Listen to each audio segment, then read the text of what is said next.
This month's podcast features Professor Rita Smith, a lifelong educator and the 1985 recipient of Time Magazine's Teacher of the Year Award. Professor Smith has been teaching for her entire life, beginning her career at Norwell High School as a history teacher before moving on to Brockton High School, and eventually spent nearly 2 decades as the chair of the secondary education department, teaching students striving to become teachers themselves at her alma mater Stonehill College before retiring in 2006.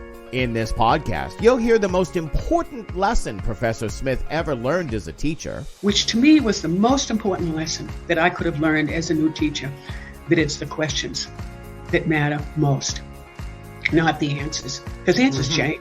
And about from all the roles she has served in education, only one stood out as having the greatest impact. What I learned also is that even though I had the political influence, as a chairman of the board and a member of the Town Board of Education, I could do more in the classroom.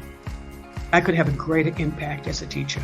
This podcast was created by JFYNetWorks, a Boston-based nonprofit provider of online learning resources, training, and support. JFY's individualized self-paced curriculum helps raise individual and school performance by maintaining grade-level skills and targeting unfinished learning. For JFYNetWorks, I'm Greg Cunningham. To say Rita Smith has been a teacher all her life would not tell the full story. She has been an educator, teaching and connecting with people not just in a classroom, but wherever she happens to encounter them. In a recent conversation with JFY's executive director Gary Kaplan and myself, Rita began by talking about the strong influence her father had on how to treat all people with dignity and respect. Okay, well, why don't we plunge into our topic for today, which is you. I know, that's so embarrassing. No kidding, isn't it? It surely is. It surely is. I grew up in Holbrook, which is not very far from Brockton or Randolph. Yeah. South Shore. And I grew up in a very large family, 7 children, and there were 6 girls and 1 boy, and he was the youngest. And of course, we spoiled him rotten. He's a wonderful, wonderful young man today. He's 73 years old. I had sisters, lots of sisters, and my mother was a strong influence on us in terms of education. She just kept saying to us, hey, this is what it's all about, education. She had to quit high school during the Depression because her family was in trouble. My father had got a full scholarship to BC. He went to Holbrook High School, but he had to turn it down because of, again, the Depression and the need to support his family because his father had had a heart attack. But at any rate, so we were a struggling family, but we were a good family, a family that placed a high priority in education. And my father's number one contribution was equity. He was always so driven by the notion that we're all the same. I mean, he would say things like, even the queen has to go to the bathroom. The notion that there were differences, significant differences between us just was absolutely alien to him. And it was also about, making certain that people are not left behind. He used to always say, if the refrigerators on Western Avenue are empty, there will not be any peace in the world, as long as we have a full refrigerator and they don't. But anyway, we grew up there. I graduated from high school. I was in the class of 1958. And I can connect my choice of majors, not majors, little boxes that they put us into, because of the fact that I preferred playing basketball to anything. I was really good at it. In fact, the principal of Holbrook High School, Garland Neal, he lived on Western Avenue, which was the place we always wanted to make sure they had full refrigerators. He told my father to build me a basketball hoop in the backyard. And he did. And he gave my lunch for me at school, Holbrook High School, every time I got double numbers in a game. Every time I got 10 plus points. He was a wonderful man. It was it was a day long ago, but he had all of the necessary qualities that one would have in an outstanding principal. And community-based. My sister Maureen, when she was getting ready to go to college, she was going to do college, so was Patty, because they were outstanding artists like my mother. I was the athlete. And so at any rate, Maureen was taking algebra, and she always constantly complained about it because she didn't understand it. The concept was beyond her. And somehow Galileo found out. Must have talked to Eleanor Knutson, because I have her report card, and she did very poorly in algebra. She got like a D, which is saving her from being kicked out under the bus. So at any rate, Galileo showed up at the door at the algebra class, knocked, and said to Eleanor Knutson, I want to talk to Maureen Smith. Maureen said, this is it? I'm going to, Maureen was a nervous person, but at any rate, very talented person. So she came out. Galileo said to her, from now on, instead of coming to algebra, you're going to go to the art room. And Mr. Kinderlin, who was the art teacher, is going to give you private instructions. And that was it. In art.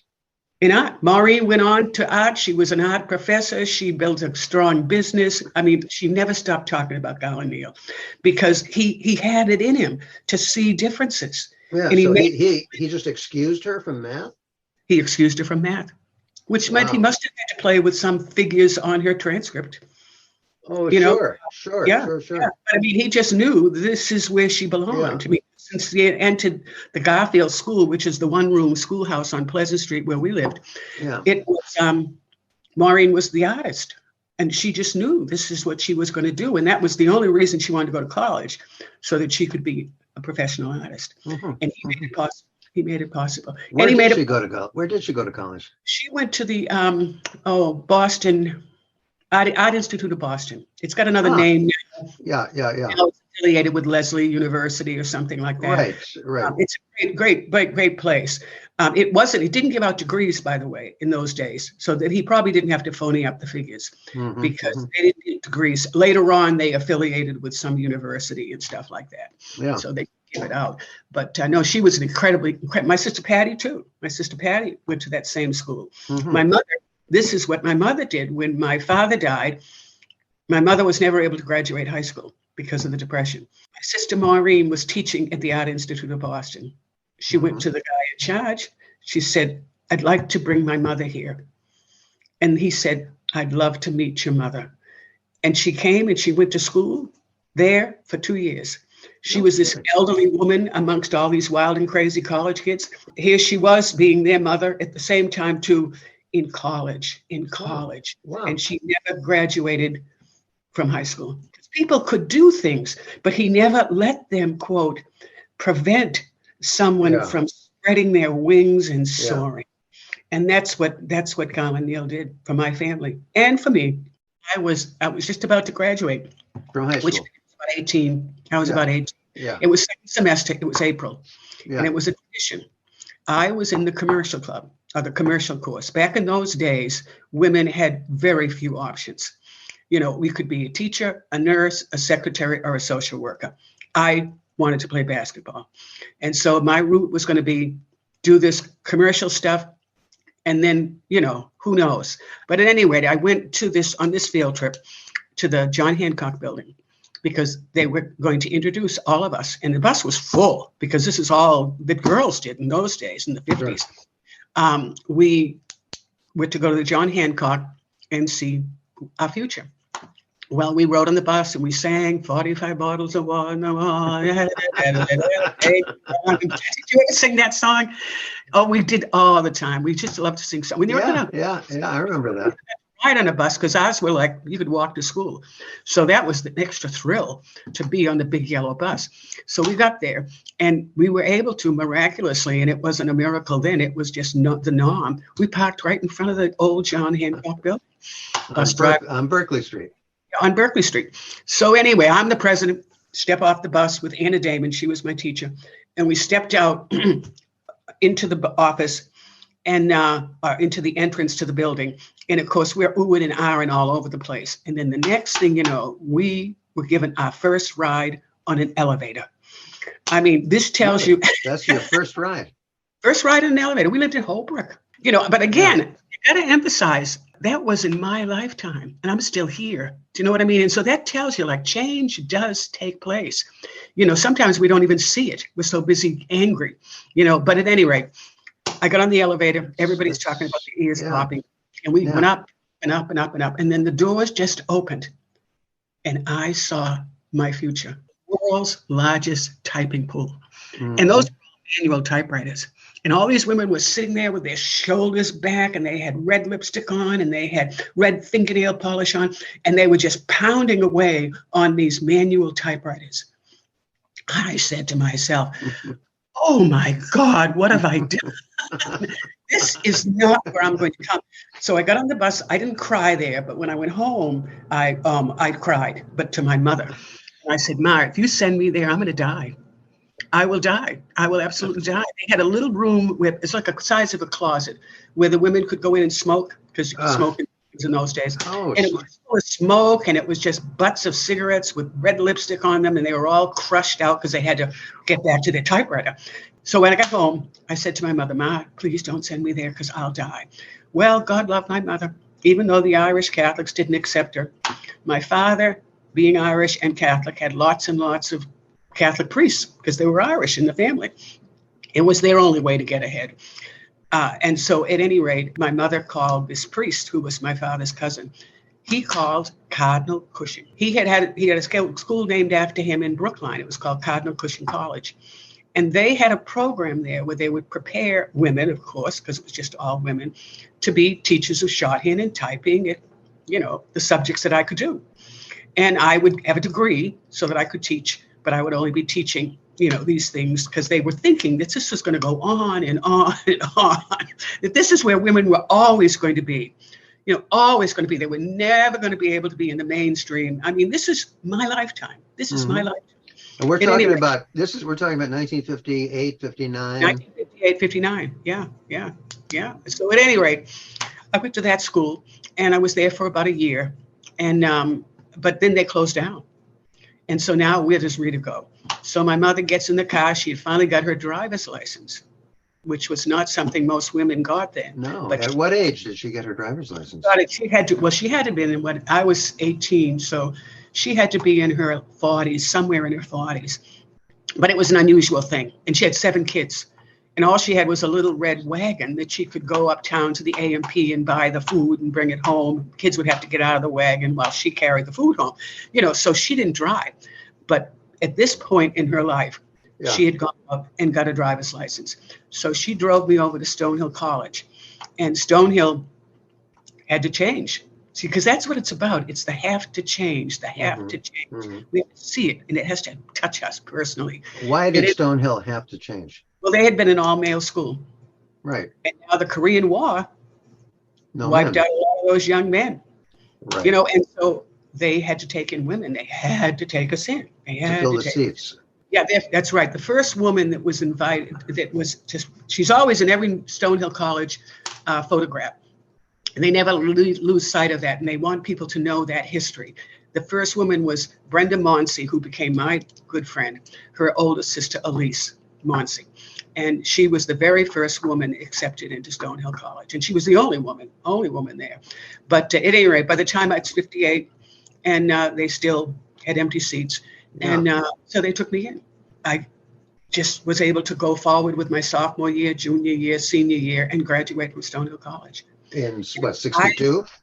It was 62, yeah. And the thing that always impressed me, and this is not saying I was impressed with myself by no means, but that when I was in high school, because I was a commercial person, the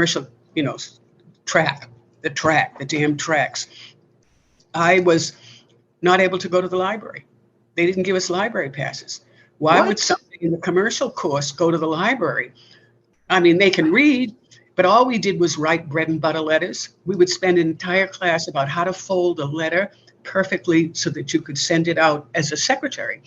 And the name of the man at the bottom of it, because of course it's a man, would represent himself quite well. We just were limited. We didn't read Shakespeare. We didn't read anything that was beyond short stories. We had a collection of short stories. That's about all. And bread and butter letters, that's what we would write. But at any rate, they were setting me up for that future. They thought they were doing the right thing, just like we do too, but we're not always right. We're not always right. And so at any rate, I ended up becoming a college professor, even though I never took the college course. My sister Maureen became a highly successful businesswoman and artist, even though she took algebra. And that said to me, these boxes, they're cruel little cells.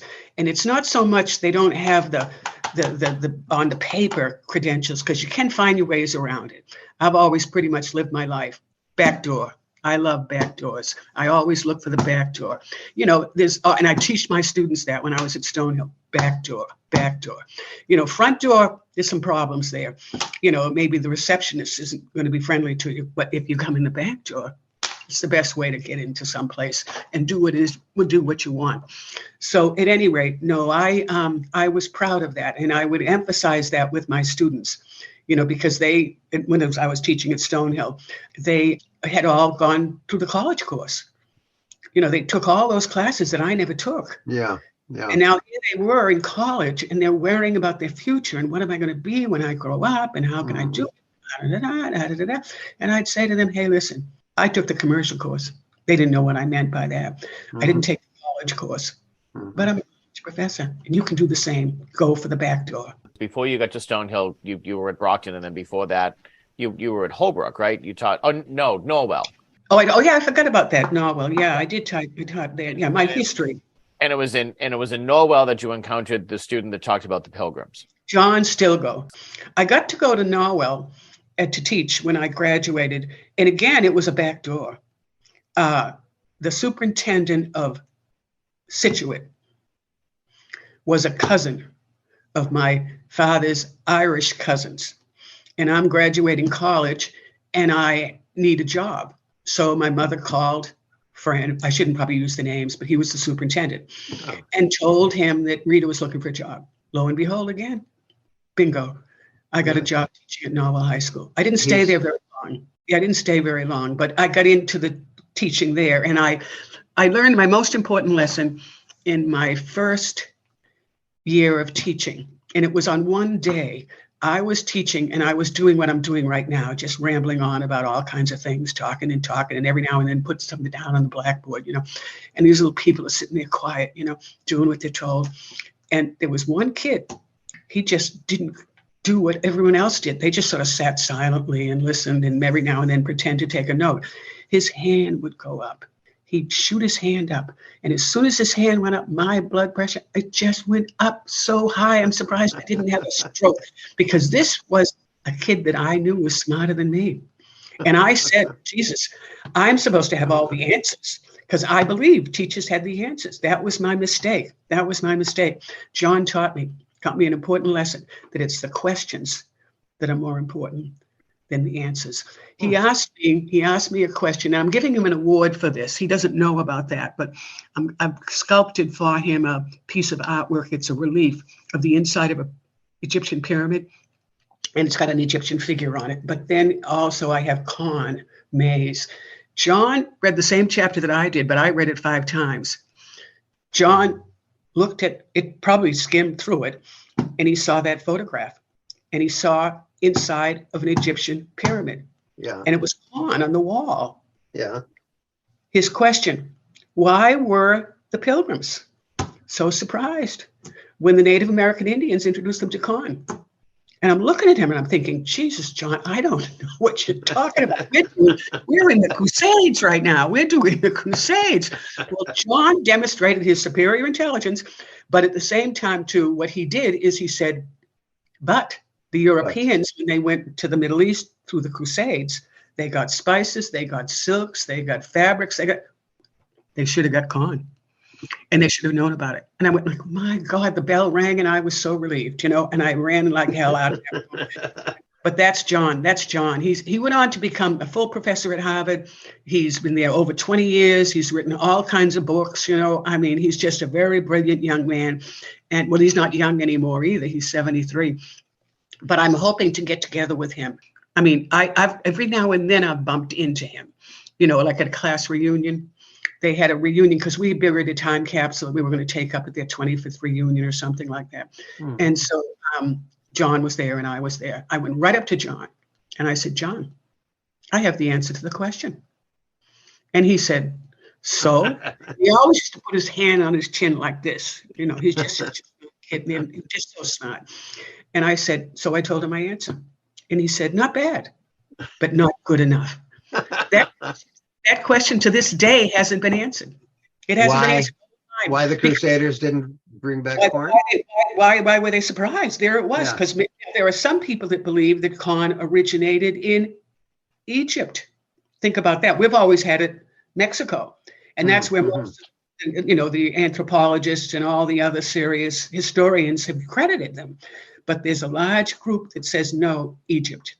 It was in Egypt first. And they still haven't come to an agreement, which to me was the most important lesson that I could have learned as a new teacher, that it's the questions that matter most, not the answers, because answers change. Let me also ask, so then you get to Brockton High School. You were very lucky to have an administrator that pretty much just gave you kind of free reign. Like a Galileo. It's like a Galileo. And it led to you being named, I think it was 1985, Time Magazine Teacher of the Year. Yeah, that was quite a surprise to me and my students as well. I still don't think it was me. I always felt that it was I would always say, like, it was my department chair, Don Salvucci, who recommended me. And my students looked and said, her? her? See, because kids keep you humble. Kids keep you humble. You can never get to that place where you think you know everything, because you don't. And they're going to always remind you. And they're also very forgiving. Adults aren't. When my problem is, and this is like maybe psychological, maybe I should see somebody and talk about it. I don't like adults. I love kids, because kids you can work with. You can one day be in a nasty mood and snap at some kid, and they're going to forgive you. It's all gone. Next day, they're sitting in class again running. So what do you want me to run an errand? Run an errand. They love to run errands. Kids are willing to take on impossible things. Like that was largely what I used to tempt them with. I was teaching European history. So I said, we need a stage. So what we did is we had, as a team, everyone in that class, and I had 5 classes of that, were involved in painting a map of Western Europe, full color to scale, on the floor of our classroom. So that became our stage. But see, what that became for the kids was, now what are we going to do next year? Because Brockton High, we had 5,300 kids there, 50 different languages.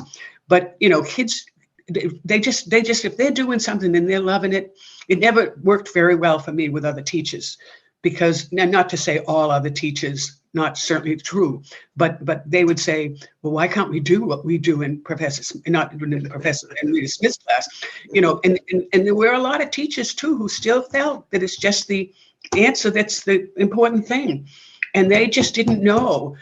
Plus to have that experience, but as a team working together. Michael, he was a kid from a trade school. He didn't even just he came from the school, the trade school. And because they didn't want him, sent him over to Brockton High. He's in my class, and he could be a pain sometimes. And so I said, after school today, Michael.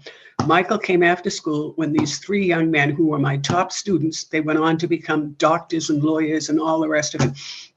They were sitting there because we had calculators then, and all these other little primitive toys. And they were trying to figure out how to do this is critical thinking, how to figure out the scale, because we wanted to make this map to scale. And so Michael, who was a short kid, leather jacket, was after school with me. He wanders over, stands over them. They're on the floor on the calculators and stuff.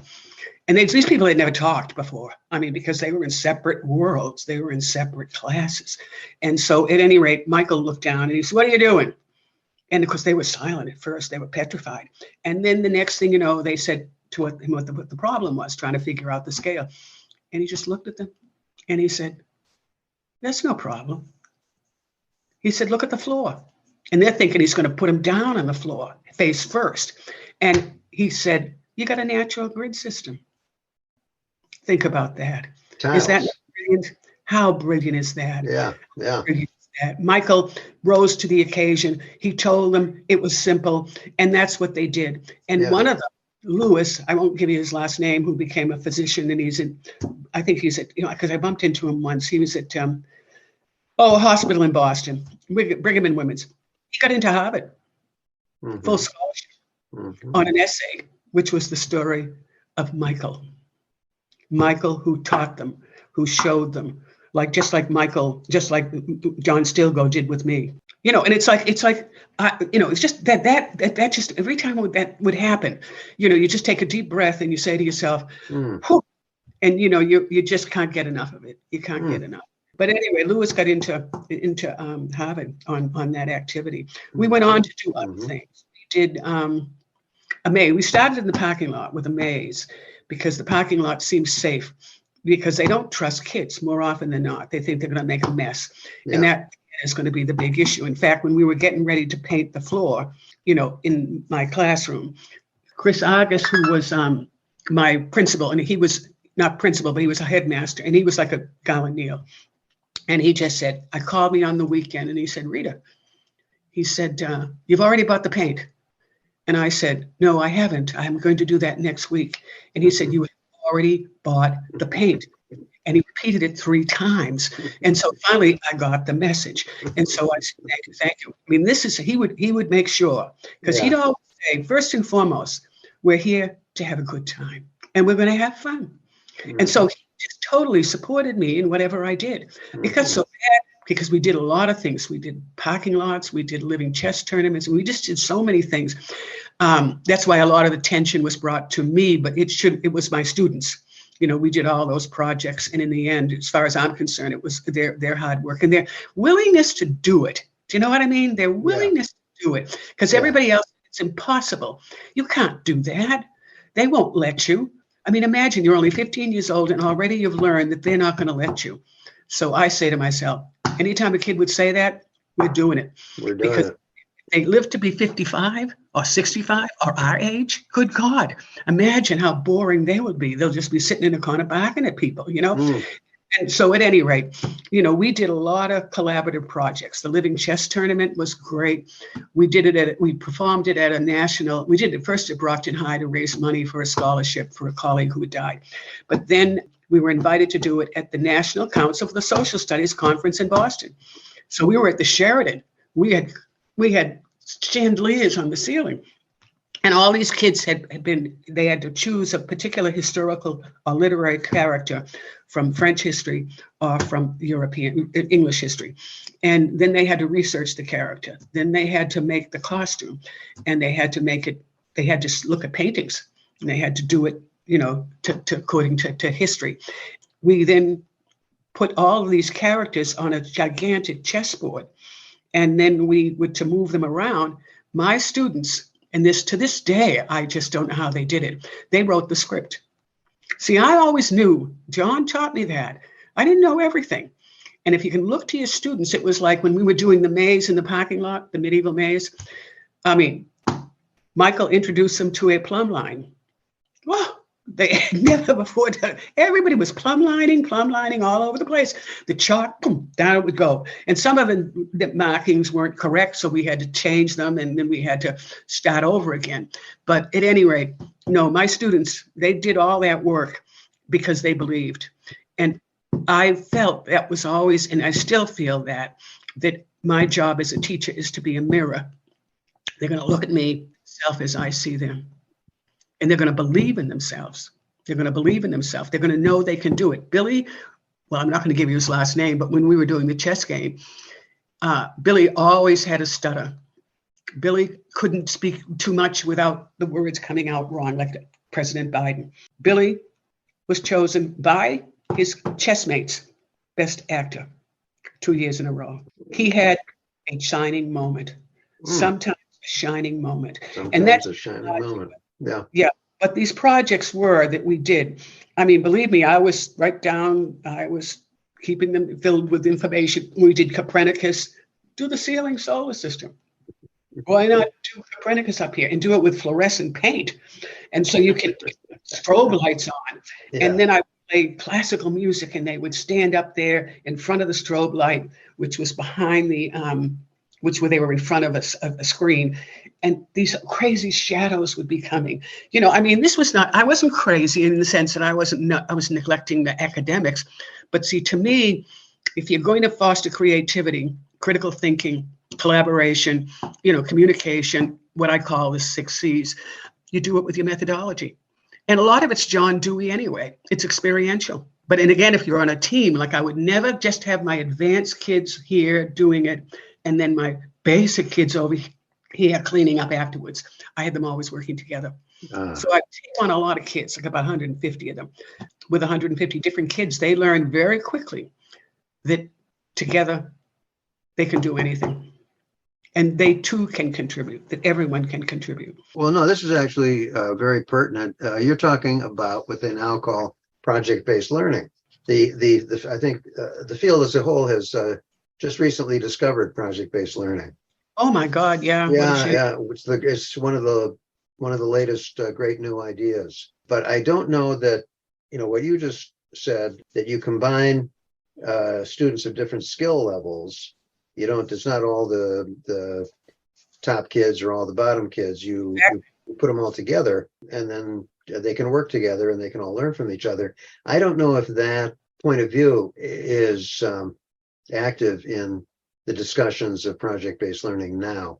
It's something we should pay some attention to that if that is what they're talking about. I love teachers. I respect teachers. I admire teachers. I am a teacher.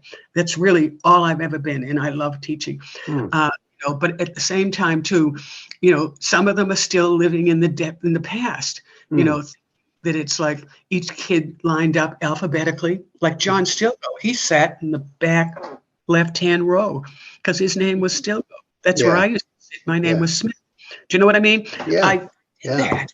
I stopped doing that. I stopped doing that. I stopped.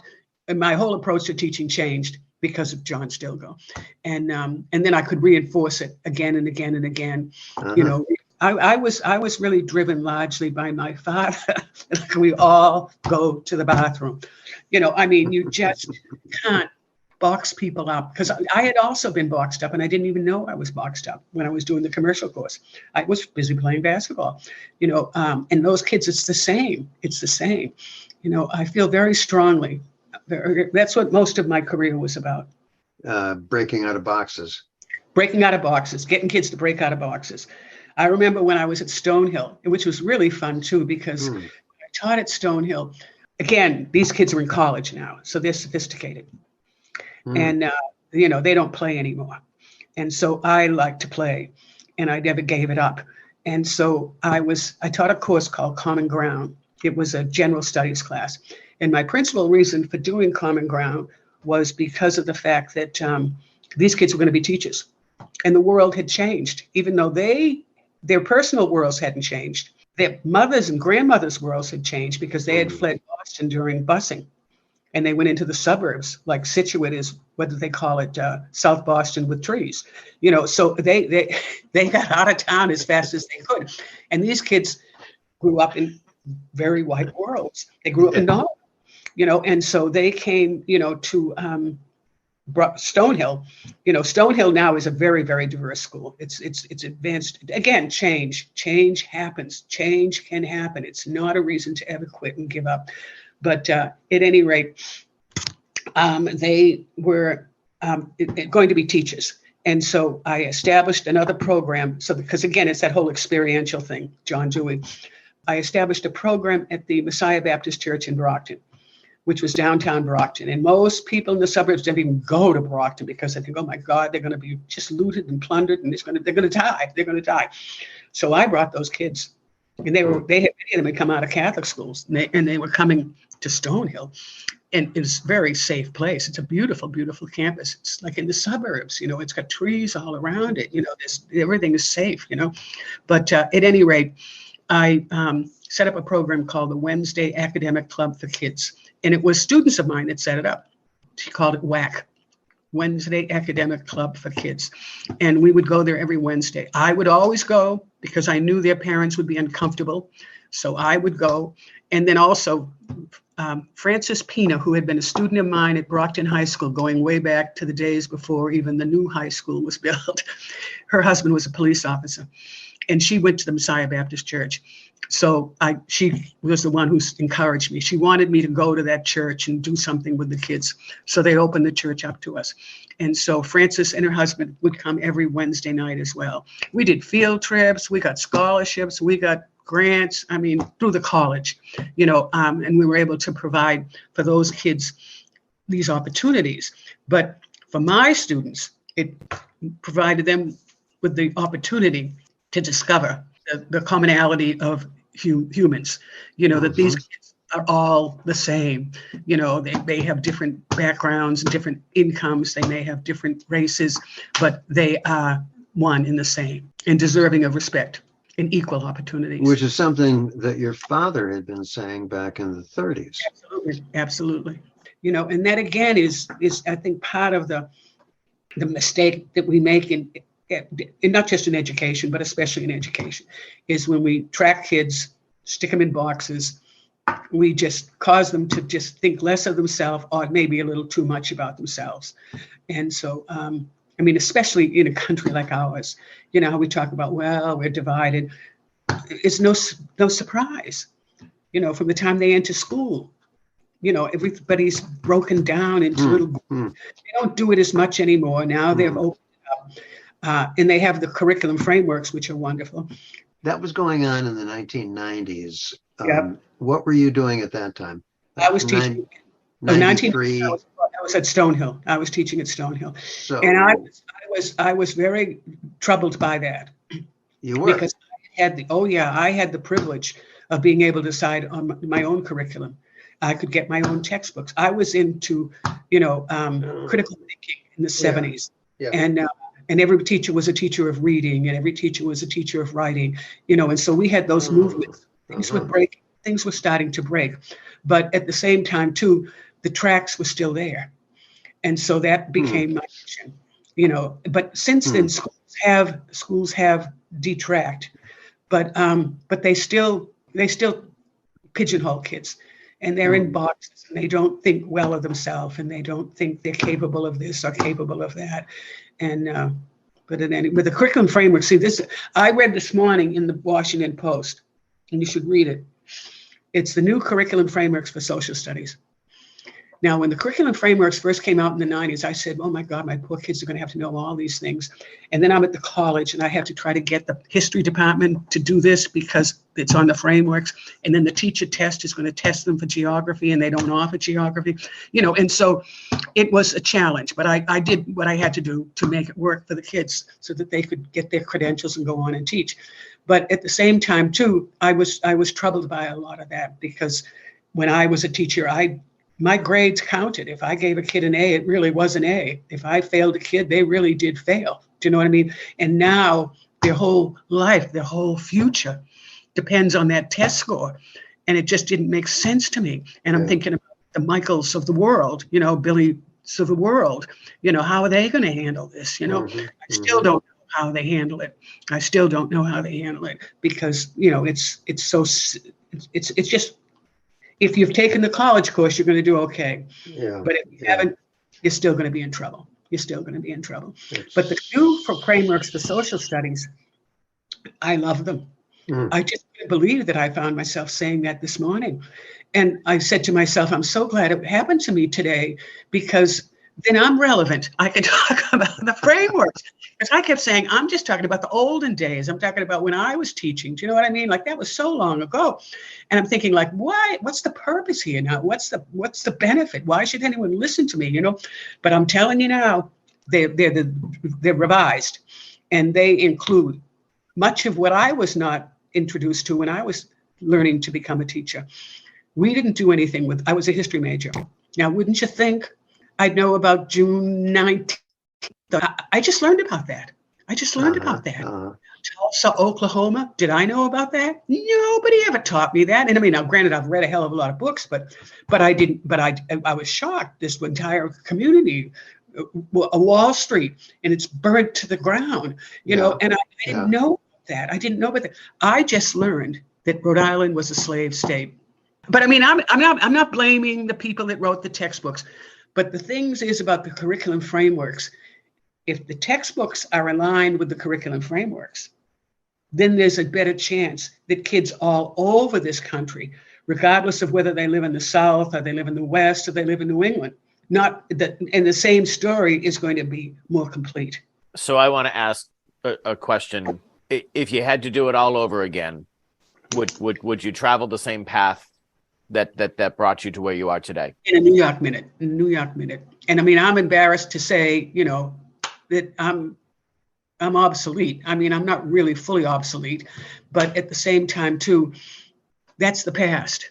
But over the course of the years that I've been in this business, and especially now with technology, there have been so many more advancements. I mean, my job at Stonehill, I had to set up a teacher education program for the secondary students. And my goal, because of my father, everyone's the same.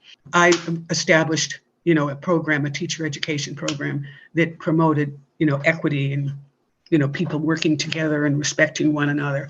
And so I was able to, through that common ground, you took common ground. I was able to do it through common ground to prepare them, but also to in many ways enlighten them about things like, because they didn't know those histories either. And it was in their own family. It was their grandmother and their grandfather that fled South Boston to come to Scituate. And they didn't even know why. But so now they were learning. So you would do it all over again? Oh, absolutely. Absolutely. Today. You still wouldn't go into that typing pool at Hancock? Oh, no, I wouldn't go into the typing pool. No, I was able to, because of the people that I worked with, like Chris Argus, I could do things.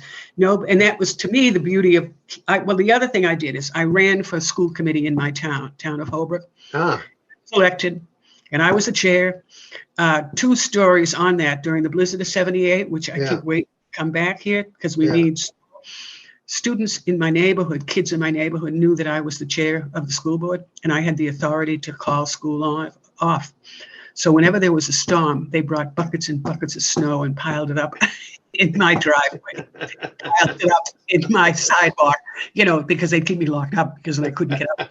But I always thought by going into that position, they're good. But see, they're so good. They're so fun. They just do it. They're honest, But what I learned also is that even though I had the political influence, as a chairman of the board and a member of the Down Board of Education, I could do more in the classroom.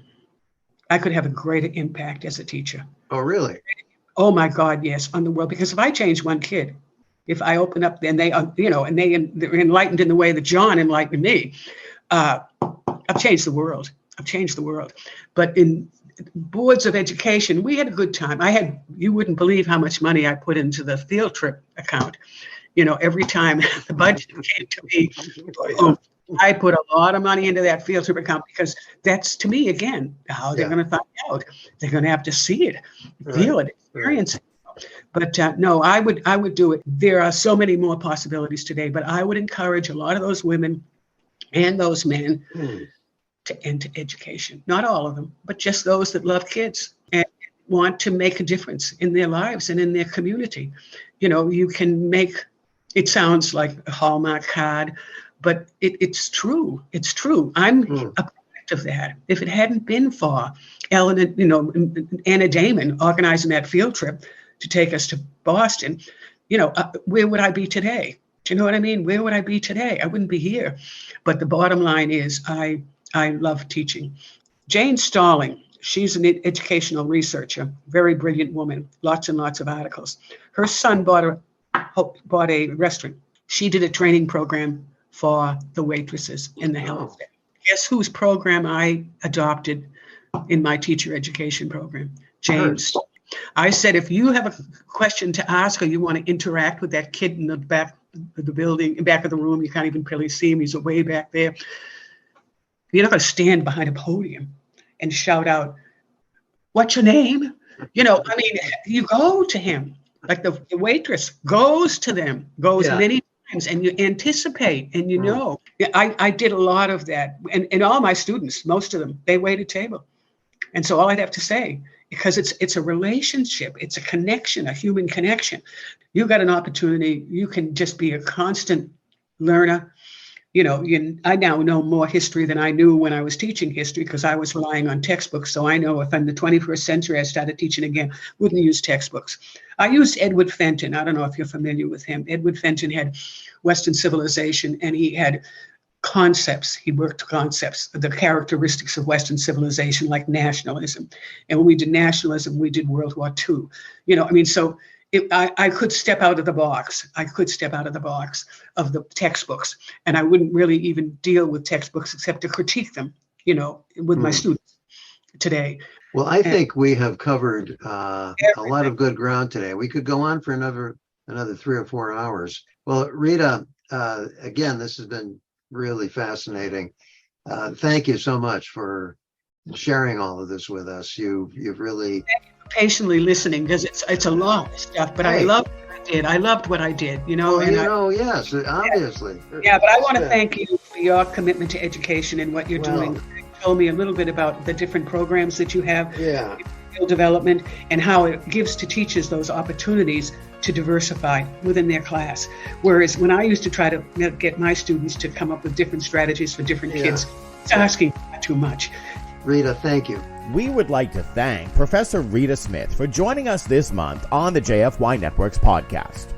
If you have any questions or comments, please navigate to our website, jfynet.org, which also features a wealth of commentary, dialogue, and free scholastic resources, including this monthly podcast, to support all educational communities. Thank you for joining us. For JFYNetWorks, I'm Greg Cunningham.